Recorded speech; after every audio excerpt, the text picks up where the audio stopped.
Ndabasuje kandi mbifurije kugira ibihe byiza ndetse mbifurije kugira amahoro y'Imana. Umwaka mushya muhire, nk'uko muri kubibona turi kugenda dusatira mu mpera z'ukwezi kwa 12 k'uyu mwaka turimo wa 2024. Tugiye kwinjira mu mwaka wa 2025. Hari abantu twatangiranye iyi filime y'Umwari series kuva 2023, ubu tukaba tukiri kumwe. Aho uri hose ikomera amashyi, urukundo watweretse natwe mu by'ukuri turarugukunda pe kandi 100%. So rero ngira ngo nk'uko mwayibonye filime yacu, yagiye isohoka nabi mu minsi ishize. Twatangiye tuyibaha 2 mu cyumweru, turazamuka biba 3 mu cyumweru, dushyiraho gahunda ya buri munsi. Ngira ngo tumaze kujya kuri gahunda ya buri munsi twagerageje kubikora nk'uko mwabibonye kandi twarabikoze neza rwose. Ngira ngo mwarabibonye ko twabikoze, ndetse igihe kiza kugera rero hagenda hazamo imbogamizi. Uyu munsi ndi hano kugira ngo byibura nsobanurire abakunzi bacu impamvu yagiye itera ibyo bintu byose. Ngira ngo nk'uko mubibona abakinnyi ba filime Umwari bakina mu yandi mafilime agiye atandukanye. Mwarabibonye Umwari afite izindi filime agenda akinamo, barahari Bahena, ba Matibori, ba Domina, ba Karine, bafite andi maproje bagenda bakora agiye atandukanye. Ibyo rero byatubereye icyo bita imbogamizi ikomeye, ku buryo hari igihe cyageraga twateguye shooting hakaba hari abakinnyi tutari bubashe kubona kubera ko bamaze kujya mu zindi proje bitewe na programme twabaga turi kugenderaho. Ibyo rero mwebwe nk'abafana cyangwa abakunzi bacu ntago mubasha gusobanukirwa ese ibyo bintu cyangwa se izo challenge ziba zabayeho kuri twebwe zihagaze gute. Ariko mu by'ukuri mugomba kutwumva kubera ko gukora filime ntago ari ibintu byoroshye, ntago ari ibintu mu by'ukuri biba mbese ntago mbuze uburyo mbivugamo. Ni ibintu bisaba gutegura, kwandika script, ukategura ama location, abakinnyi bisaba kuba ufite amafaranga kugira gute. Ibyo byose biraza mu by'ukuri bikaba imbogamizi kugira ngo rero tunabategurire n'ibintu byiza kandi bimeze neza. Ngira ngo hari abagenda barekarama bavuga bati ese ko hari abakinnyi tutakibona muri filime Umwari. N'ibyo byose nyine, n'ibyo byose ndi kukubwira.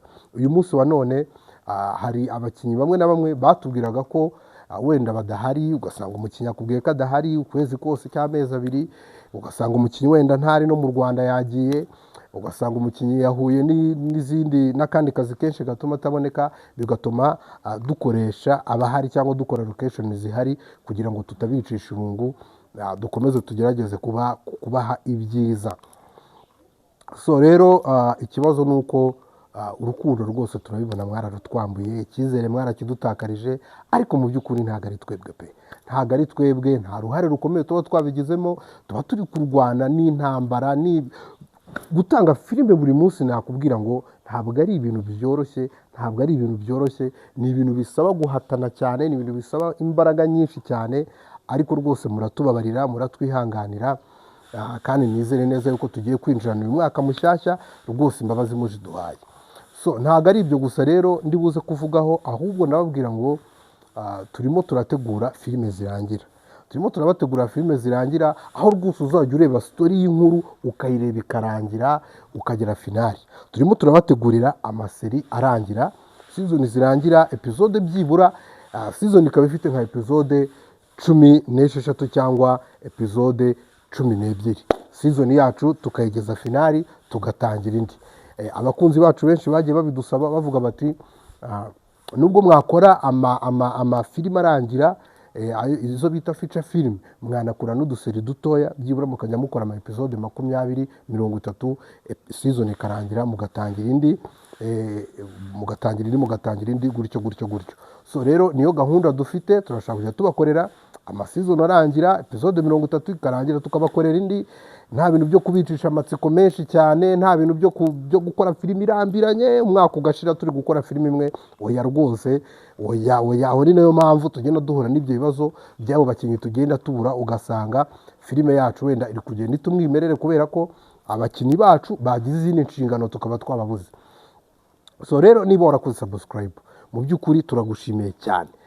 Tegereza tugiye kubaha amavideo agiye atandukanye, tubahe amafica filime, kandi n'umwari yanyu nayo tugomba gukomeza kujya gute kuyibahereza ku bakunzi b'umwari series. Ku bakunzi b'umwari series turakomeza tuyibahereze, ariko mu by'ukuri muzabona itangazo ribabwira igihe noneho tuzajya turebera umwari series, kubera ko turi gushaka kugira ngo dushyiremo n'andi mafilime arangira, kugira ngo bizadufashe kuzajya noneho tubonera umwari ku gihe itazigera ibura, kubera ko iyo ama episode turi kuyatanga ari menshi buri munsi, kandi tugenda dutanga n'iminota myinshi, zikadushirana abakinnyi bagiye mu zindi gahunda, bikagorana, bikaba ibibazo. So reka mbashimire rero, nongere mbashimire kandi by'umwihariko rwose mwarakoze cyane, ndabakunda. Rero ikindi turimo turategura umuhuro w'abakunzi cyangwa se w'abantu bacu bareba filime umwari, bakunda filime umwari, mu by'ukuri mube tayari. Itangazo tuzarishyira kuri channel, abakoze subscribe cyangwa abakunzi bacu bazaribona, kubera ko no kuri filime tuzarishyiraho, muzaribona, maze ubundi muzaze dufatanye, dusangire, twishime, kubera yuko uko tuba twatangiye umwaka ni nako tuba tugomba kugira gute kuwusoza, kandi tukawusoza turi kumwe n'abakunzi bacu, abo twabanye mu bihe bigiye bitandukanye. So ndabakunda rero, Imana ibahe umugisha, mugire amahoro y'Imana.